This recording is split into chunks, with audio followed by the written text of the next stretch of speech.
Hello, welcome to Foreign Policy Focus. This is episode 214, and I am the show's host, Kyle. On today's show, we're going to be talking about the Trump-Putin summit that has been announced, and that's pretty exciting to see these two world leaders meet and hopefully hash out some issues, and I'll talk about some of the history here, what could possibly come out of these talks and details for these talks and, what we should expect. And then I'm also going to get into Saudi Arabia lying to Congress and, maybe what kind of response we could get from Congress and explaining the lie because it's about Saudi Arabia's bombing of a cholera treatment facility in Yemen. So for those of you who would like to share this show, foreignpolicyfocus.libsyn.com and libertarianinstitute.org. So the Trump-Putin summit, it isn't quite as groundbreaking as the Trump-Kim summit, as Trump has already met Putin at, a few world events, and, several U.S. presidents have met Vladimir Putin and other Russian leaders. So,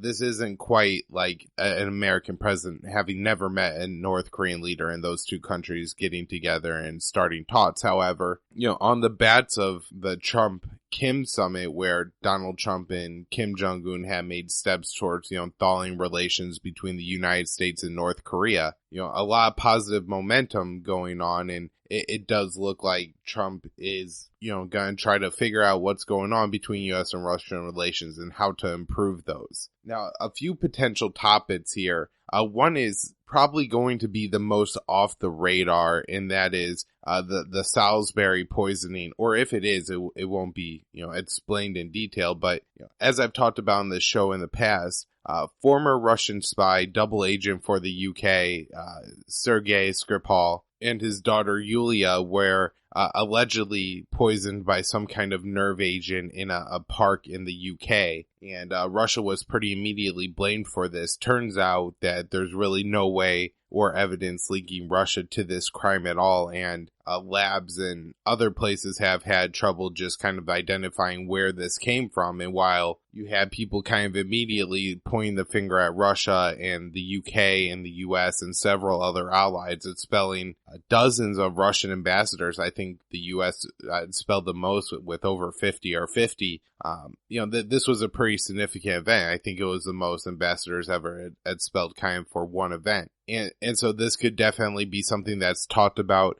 The reporting after this was that Trump was actually kind of upset with some of his administration officials because they led him to believe that the United States would be expelling the same number of diplomats as our allies, thinking that, France would do 5, Germany would do 5, the US would do 5. However, they figured it out to where a bunch of countries that expelled 1, like Germany had expelled 5, the US or France had expelled 5, and so the US ends up expelling 50, matching the total, the sum of all of our allies. And this turns out to be a little bit of a bigger deal than Trump intended it to be. And so maybe we could, have some positive movement as far as the poisoning goes, just because there's been no evidence. Everybody who was affected turns out is alive from it, other than the pets who died because the police didn't feed them. So, and those were Sergei Skripal's pets, just to note. So one interesting thing about this summit between Trump and Putin is it was actually set up by John Bolton, of all people, who is the national security advisor. So it's not outside of the role of that position. However, as we talked about on this show, and I think Will Porter discussed it on this show, John Bolton played a pretty significant role in, destroying U.S.-Russian relations back under the Bush administration in around 2002. Between the U.S. and USSR, and then which later became Russia, there was an agreement signed called the Anti-Ballistic Missile Treaty, which basically limited the number of anti-ballistic missile systems the countries would place around the world, and this was to help keep the balance and the mutually assured destruction kind of scenario in place. Of course, what the world has feared is that either the United States or Russia would gain first strike capabilities against the other, and this would create a scenario where one side could quote unquote win a nuclear war and thus kick off and prompt a nuclear war. So the Anti-Ballistic Missile Treaty was very important to keeping that balance in place. However, Vladimir Putin and well, not Putin, I guess, but John Bolton really ruined that deal under the Trump administration. Like I said, I'll link to the episode of the show where I get into this in more detail. And so it's very interesting that Bolton's the one that goes over because Putin has explained several times that one of the reasons that Russia had to increase their nuclear capabilities and their nuclear weapon capabilities was because the United States, was withdrawing from this treaty and building these missile defense systems. There's a very powerful exchange between Vladimir Putin and a former U.S. ambassador at a conference. And I think this is back about 2007, 2008. And the ambassador has explained to Vladimir Putin, he's saying, hey, I know that, maybe you're a little afraid of these missile defense systems, but really they're just a jobs program in the United States. This is just corruption. The systems don't work that well. As we've seen time and time again, they aren't able to shoot down a large number of missiles and fail many times. And it's just a boondoggle for companies like Lockheed Martin. And Vladimir Putin says, well, the problem is that if they do work, then my country is at a severe disadvantage of yours, and we're trying to maintain this mutually assured destruction thing. And so it seems that what Russia did is they went out and they designed some missiles and different weapons to specifically get around the U.S. anti-missile systems. The hypersonic missiles are supposed to fly low enough that anti-ballistic missile systems would not be able to intercept them anyways. They could also fly around the South Pole, which I guess would be an issue for the United States just because we don't have the missile defense systems on Antarctica, and would be a complete waste of money down there in almost all occasions. So, it turns out that the United States doesn't end up with this first strike capabilities. And so, but it's just interesting, John Bolton's role in all of this. And this also may be something that's on the table. Maybe now that, Russia's kind of proved that they could advance their nuclear military capability beyond what the U.S. sees as, their ability to defend it, then we could start to look at, maybe re-implementing the START treaties and this anti-ballistic missile treaty and start to unwind some of the nuclear advancements that have been made in the past few years. Of course, this will be a great thing for everyone. I mean, these are weapons of genocide. And so, you may contend that the United States and Russia needs these weapons at this point, just because, the kind of Pandora's box issue that they're out there and on the table. But that being said, you don't have to spend trillions of dollars on them and waste so much human capital when there's so many people, both in the Russia and the United States, that are extremely impoverished. And there's so many better places for this money and the efforts of all these people to go. My guess would be another topic on the table is going to be Syria, which I'm going to talk about in a minute and kind of get into where the operations are going on there. But again, this has been something that has played out over years and years and years. And it does seem that at this point in Syria, the Assad administration and that's the side that Russia backed in the conflict is definitely on the verge of winning that war. So the summit's going to be in Finland on July 16th, which is good. It's, just a couple weeks away, and that definitely means there's less time for it to be ruined. I found it interesting that the Trump administration is picking up the ball on this so quickly after the Kim Jong-un summit. However, maybe this is a way to distract from that summit as well, because they're still getting on for that. I also think this may be a little bit of an indicator that Trump is maybe realizing that peace is a little bit popular, and that for him going and talking to Kim Jong-un was something that I think maybe not to the mainstream media, but certainly to the American people is something that they endorse and support. And if he could cut these kind of deals with other countries to start to thaw tensions, and Trump has a $1 trillion infrastructure bill that he wants to pass. So if he could save the United States a couple $1 trillion that we were going to rather spend upgrading our nuclear weapons and take that and spend that on infrastructure, I think that's going to be a very popular kind of move that he could make. And while I don't see that happening, and not all of Trump's policies suggest that he's looking to or willing to cut military spending, this is certainly a path that he could start to see open up moving forward if he keeps making all these peace kind of deal things. I want to talk about this Saudi lie to Congress. Now, what happened a few weeks ago, Saudi Arabia, and I talked about this on the show, bombed a Doctors Without Borders, or Medical Sans Frontières is the French name of the organization. So you'll sometimes see it written as that, or MSF, or DWB for Doctors Without Borders. Same organization, operates in Yemen, and they have a cholera treatment facility there. Now, it seems that the cholera outbreak hasn't been as bad this year. It's a seasonal kind of thing, and it starts, I believe, around the end of April, early May, that, you have flooding. So if you don't have the proper tools, like the chlorine tablets that you put in the water to, disinfect it and get rid of the cholera, or have the water treatment facilities operating, or, whatever kind of other equipment they could use to purify the water so it's safe to drink, people start to, get cholera. So Doctors Without Borders puts this cholera facility in Yemen.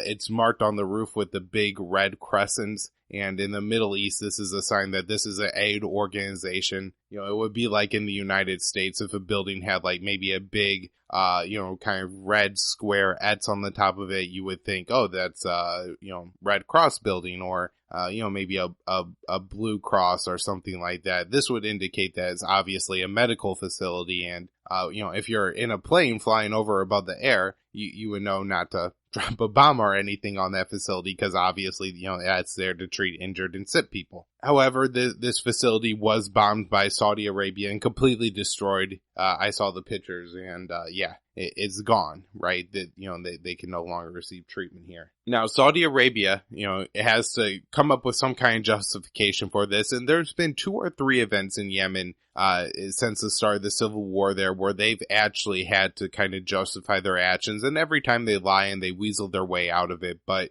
you go back to, I believe it was October of 2016, when they bombed a funeral hall, killing between 150 and 200 or so people, with U.S.-made bombs in the capital city of Sana'a. And, they had to lie later and say, oh, it was mistargeting and a couple other distortions like that. But the international community did expect a response from them. And in fact, Obama stopped the sale of some precision-guided munitions to Saudi Arabia because of that bombing. Of course, Trump takes office and restarts those sales. There was also a recent bombing of a wedding in northern Yemen where I believe 20 people ended up being killed. Originally, it was reported that the bride was killed, but she was, I guess, just terrified for a couple weeks and went into hiding. But she was not among the dead. But then again, U.S. bombs were used. Saudi Arabia kind of, tries to justify it, saying it was a mistake. I guess in Yemen, large groups of people will walk to weddings. So, the bride will walk with her bridal party. And this is something that I believe that kind of groups will see, and they'll say, oh, this is suspicious activity, and end up bombing it, and are actually just terrorizing local people trying to, celebrate their wedding day. So Saudi Arabia has to make an excuse for bombing this cholera treatment facility, and what they say is, oh, Doctors Without Borders never told us it was there. And in fact, they got a statement from a low-ranking Doctors Without Borders official to say just that. However, immediately after the attack, if you went on the Doctors Without Borders Twitter account, they were very clear in saying that they had notified the Saudi coalition 12 times of the coordinates and the location of that cholera treatment facility. And so while Saudi Arabia was able to somehow get a, like I said, low-level official from the organization to say that, the official statements from the organization were saying that, we had notified them, we had definitely known. I think either 6 or 9 times. So, I guess they call them, they say, hey, our building's here, don't bomb it. And in some of those cases, the coalition actually responded saying that, okay, we got you. We know where it is, confirmed. But this was in the statement that Saudi Arabia gave to the United States Congress. This isn't like a lie they're telling the U.S. mainstream media or just releasing it out to the world, because we all know that governments are dishonest. But for them to lie to the U.S. Congress, you would think the Congress may be a little upset about this one. I guess that's what I'm hoping for now, is that, the Congress gets so irritated with their, perceived authority and their, significance in the world that they take offense to a Middle Eastern state lying to them. And maybe this is a way we start to make some progress on ending this war in Yemen that's been way too bloody and going on for way too long. There have been some senators, at least, that have taken notice of this. I believe Elizabeth Warren and most notably Chris Murphy, I believe of Connecticut, tweeted out saying that, hey, this is completely unacceptable. I can't believe this just happened. We need to find out what happened here.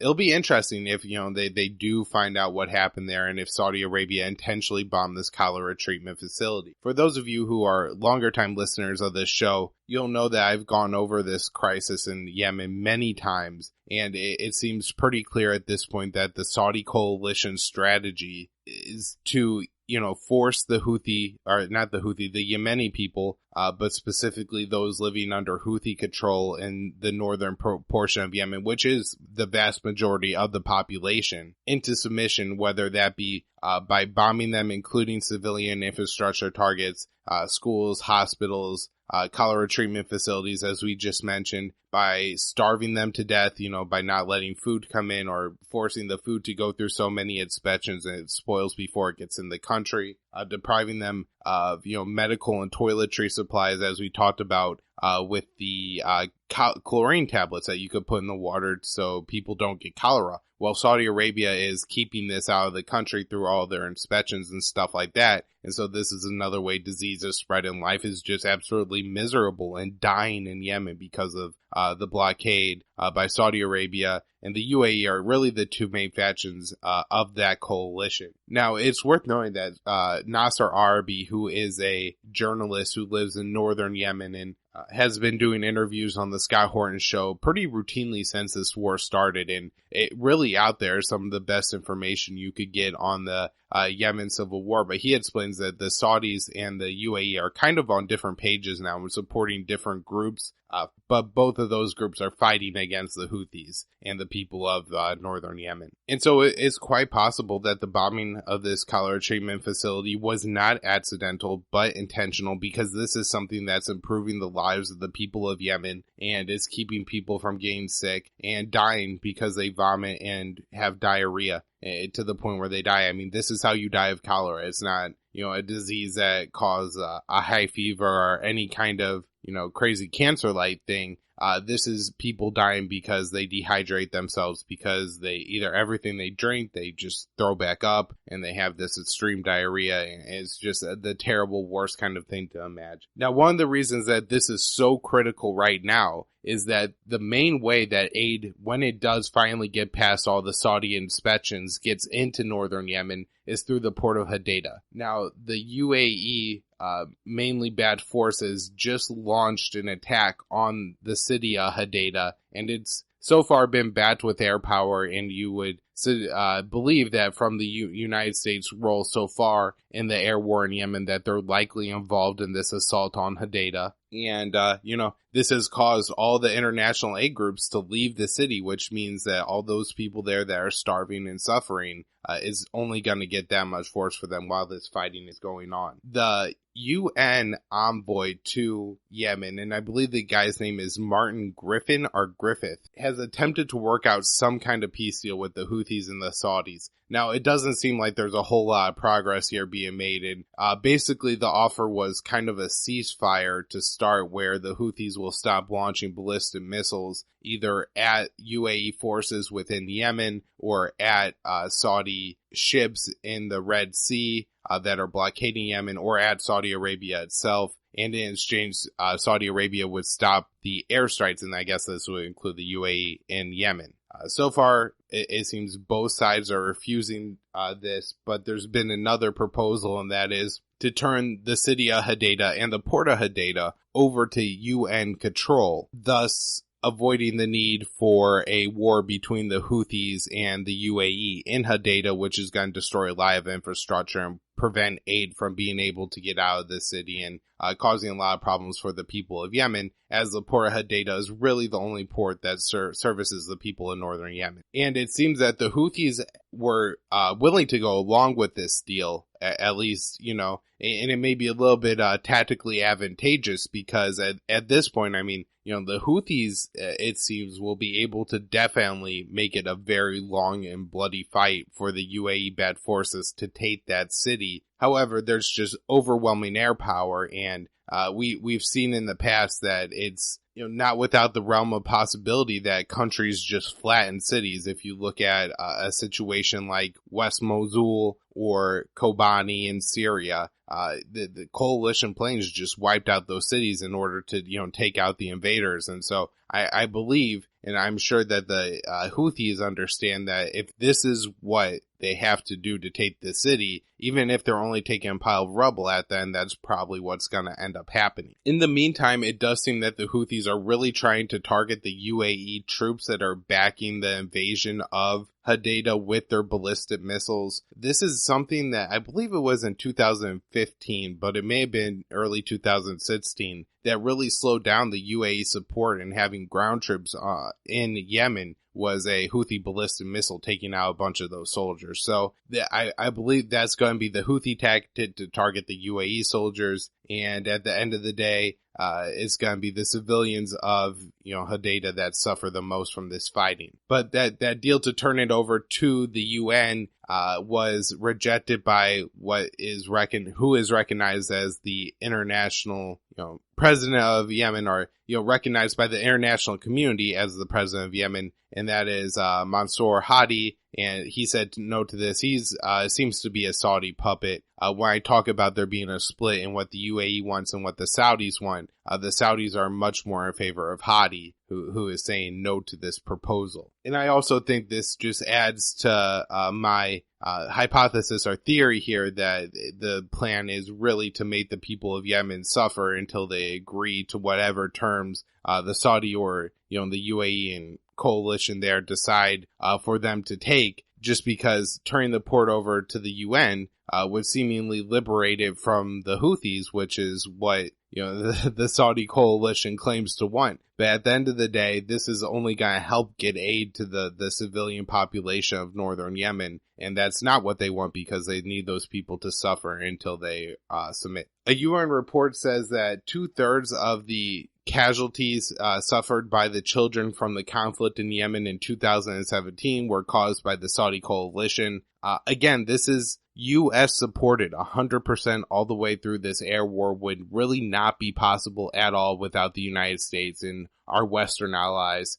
While I mostly focus on the weapons that the U.S. sells, Saudi Arabia and the UAE, the U.K. sells a lot as well. So typically they're using either U.S.-made planes or U.K.-made planes, but they're being refueled by the U.S. The targeting support comes from the U.S., logistical support and maintenance on the airplanes. All this comes from the Western countries. And on top of the, extra bombs we sell them so they don't run out and could keep bombing Yemen into a giant pile of rubble, would just not be possible if it wasn't enabled by the Western country. Something I've been seeing in the news a lot, and mainly from the sources that you would expect to be anti-Trump, and people making a very big deal out of North Korea potentially upgrading some of their nuclear energy facilities.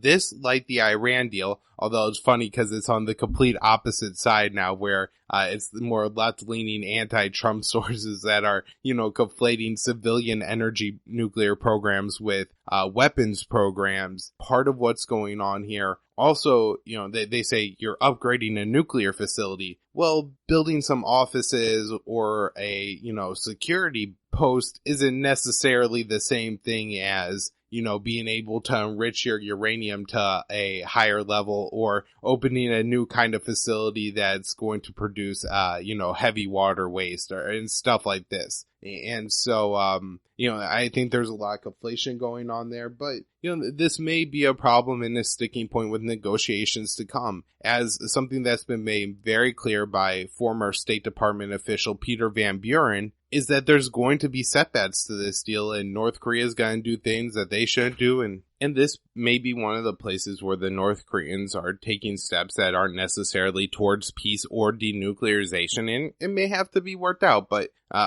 basically, the point of bringing this up is just not to jump to the conclusion when you see the headlines that North Korea is upgrading their nuclear facility, that this means that they're somehow trying to develop bigger nuclear weapons or cheat on any kind of denuclearization pledge that they have made to the United States and the world. Some good news, though, is that North and South Korea continue to talk, and that the one country in the world that seems most unfazed and to care the least about what the U.S. mainstream media says about North Korea. And that is the South Koreans, who you would think would be the ones, if there was real concern about a North Korean nuclear weapons program, would be, shouting and pointing it out. But they're kind of downplaying it. And it looks like they're in talks with the North Koreans to get the North Koreans to move their long-range artillery out of the range of the capital city of Seoul. If you want to look at a map of North and South Korea, you will see the capital of South Korea, Seoul, is relatively close to the border with North Korea and is well within the range of the North Korean artillery. These artillery positions, many of them are,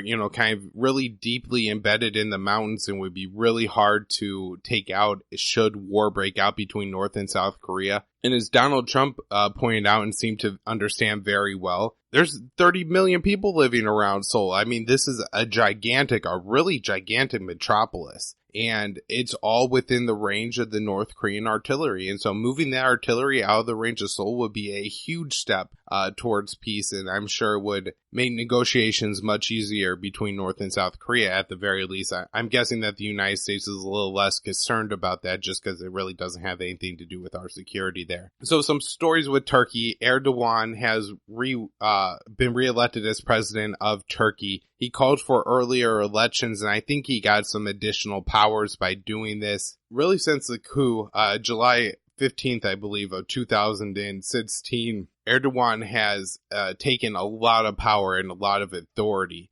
In fact, the position that he was in really didn't have a whole lot of power when he took it. But since, and especially since the coup, he has been able to just empower himself more and more. Dismissing over 100 people from their positions, arresting tens of thousands of others, and including his main political opposition. So it wasn't a surprise that he won the election, but this is a NATO ally, and so the United States should be keeping very important tabs on what Erdogan's doing and how much of a tyrant he's becoming. Now, one of the issues between the U.S. and Turkey, there's a lot, but one of them is Turkey's, commitment now to purchase the S-400 missile system from Russia. This is Russia's, I believe, close to the equivalent of the U.S. Patriot missile systems. It's an anti-ballistic missile system. And Turkey had initially sought out to buy the American version of this, but it didn't happen for several reasons. And so they wanted missile defense, and they are now looking to purchase that from Russia. The U.S. now says that if Turkey goes through with this purchase, that the U.S. will sanction Turkey. The U.S. has said that if Turkey buys this, they can't also have the F-35, and they also can't be tied into the rest of NATO's radar systems because it would give too much information to the Russian system within Turkey. So this could be a real problem, I think, logistically for Turkey being in NATO. It'll be interesting to see how this plays out as we move forward. The other note on sanctions in Turkey, and that is Turkey says they won't comply with U.S. sanctions on Iran.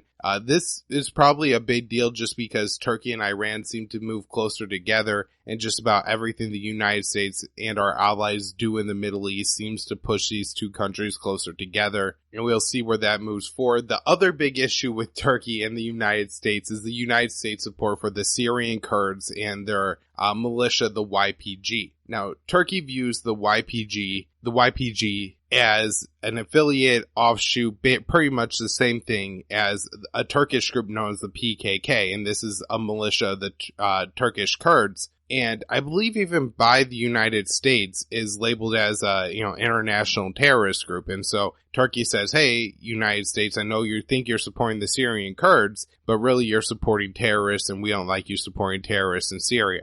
This has led actually to the United States withdrawing the YPG out of the city of Manbij, as was requested by Turkey for years and years, and it looks like that finally happened. But there's still a lot of issues there in northern Syria between the United States and Turkey and our allies in Syria, the YPG and the Syrian Kurds. All right, the last thing I'm going to talk about in today's show, and that is the OPCW, which is the International Watchdog on Chemical Weapons that has been discussed several times on this show. Mostly related to chemical weapons attacks in Syria and then the Salisbury poisoning of Sergei Skripal in the UK. And this group is tasked with, previously had been tasked, I believe, formed by the UN to go out and just collect evidence and kind of say, this is the evidence of the chemical weapons attack. But that group had a mandate where they weren't supposed to say, like, this is the group responsible. And I guess this is a way to kind of be able to have these watchdogs that go out, compile reports and say, A, B, C, and D is what happened, without having too much politics getting involved here because the organizations pointing blame. However, it looks like the Western countries did a little bit of an end run around the UN Security Council, which Russia would have been able to veto the measure there, and the OPCW can now prescribe blame when they look at these chemical weapons attacks. And I'm sure this is something that's going to be used to propagandize against whoever, the Western countries really see as their enemies around the world, Assad in Syria, Putin in Russia, and, you really don't see chemical weapons attacks coming out of Afghanistan, but who knows, maybe that's, the new direction the war party and the war state will take as the war there continues to fail. All right, that's where I'm going to wrap up today's show. I hope you all enjoyed it. foreignpolicyfocus.libsyn.com if you want to share the show. libertarianinstitute.org. You find my show and the daily news roundup there on the homepage. My news website is immersionnews.com. Really cool stuff. Constantly posting stories up there. Everything I talk about in my podcast, you definitely find up there. Twitter at KYAAALE. On Facebook, check out the Libertarian Union page. We do, this is a group of libertarian podcast hosts. Patrick McFarlane of Liberty Weekly. There's the Agile Anarchy podcast. Peace and Liberty podcast with the host Stephen Clyde, and so many other great shows. We get together and do roundtables every month, so you check out that, and you can see some of the stuff we talk about there. And, if you want to support the show, help the show to grow. I know there's a lot of you out there. The show is growing. And from my, perspective on it, I'm so happy to see how much success the show is having, and it's because so many of you are taking the time to share the show. But if you also like to support it, give me some new equipment. Eventually I'll need to buy some more books and read some more things. So, that kind of stuff is where the money's going to go if you want to donate to me on Patreon, patreon.com/foreignpolicyfocus. Thanks, everyone.